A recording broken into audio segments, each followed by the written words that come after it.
کیا کرتا ہوں کہ یہ کوئی زکوٰۃ کا مہینہ نہیں، نہ زکوٰۃ کا کوئی خاص مہینہ ہے کہ بھئی رمضان میں، شعبان میں، شوال میں، ذی القعدہ میں، ذی الحجہ میں، محرم میں، ایسا نہیں ہے۔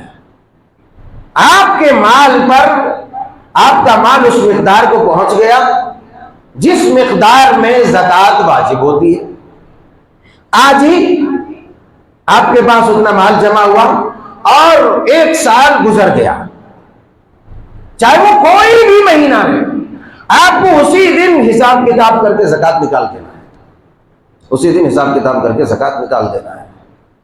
اچھا، بات آئی زکوٰۃ کی تو ایک اور بات پھر سے میں وضاحت کر ہی دیتا ہوں۔ زکوٰۃ نکالنے کے بعد مستحقین تک اسے بالجسم اسی طرح پہنچا دینا چاہیے۔ بعض لوگ کیا کرتے ہیں، بعض لوگ کرتے ہیں کہ زکوٰۃ نکال لیتے ہیں اور اسٹور کر لیتے ہیں، اپنے پاس رکھ لیتے ہیں، پورا مہینہ تھوڑا عمر صاحب کو 50 روپیہ، اس کو 10 روپیہ، اس کو 5 روپیہ، اس کو 2 روپیہ، اس کو 1 روپیہ، اس کو 8 آنے دیتے رہتے، تمام مانگنے والے فقیروں کو، لکیروں کو، حقیروں کو، سب کو دیتے رہتے۔ آپ کی زکوٰۃ ادا نہیں ہوگی، سمجھے کہ نہیں؟ آپ کی زکوٰۃ ادا نہیں ہوگی۔ آپ موٹی رقم کا جو حساب کر کے نکال دیں اور جلد از جلد تمام مستحقین تک پہنچا دیں، یہ آپ کی ذمہ داری ہے۔ آپ اسٹور کر کے رکھیں گے، جمع کر کے بولیں گے دیں گے سال میں پورے تھوڑا تھوڑا، تو آپ کی زکوٰۃ نہیں ہوگی، ایک بات۔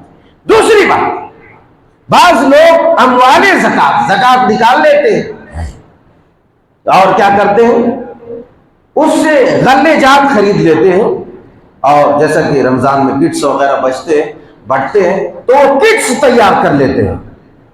کیا تیار کر لیتے ہیں؟ کٹس تیار کر لیتے ہیں، اور اس زکوٰۃ کے پیسے سے پورے شہروں میں کٹس بانٹتے رہتے ہیں۔ یقین جانیے آپ کی زکوٰۃ اس صورت میں بھی نہیں ہوگی، آپ کی زکوٰۃ اس صورت میں بھی نہیں ہوگی۔ کٹس کے لیے صدقۃ الفطر کو اسی لیے واجب کیا کہ اس سے خوراک نکالی جائے اور لوگوں کو خوراک مہیا کرائی جائے، اس کے لیے صدقۃ الفطر کو واجب کیا۔ اب آپ نے سونے کے، چاندی کے، کرنسی کی زکوٰۃ نکالی ہے، آپ کرنسی کی صورت میں اسے ادا کر دیں۔ مستحقین جو ہے وہ اپنے اپنے حساب سے اپنی اپنی ضروریات کی تکمیل کریں گے۔ یہ اصل طریقہ کار ہے، یہ اصل طریقہ کار ہے۔ آپ کٹس کی صورت میں، راشن کی صورت میں زکوٰۃ نہیں دے سکتے۔ زکوٰۃ کا معاملہ چونکہ بڑا حساس ہے، اس لیے اگر شعبان میں زکوٰۃ کی مدت پوری ہوتی ہے تو آپ کو شعبان میں نکالنا ہے، رمضان کا انتظار نہیں کرنا ہے۔ اگر آپ نے کیا تو اس میں جو انخلا ہے، جو بیچ میں مدت ہے، اس میں آپ گنہگار ہوں گے، اس میں آپ گنہگار ہوں گے۔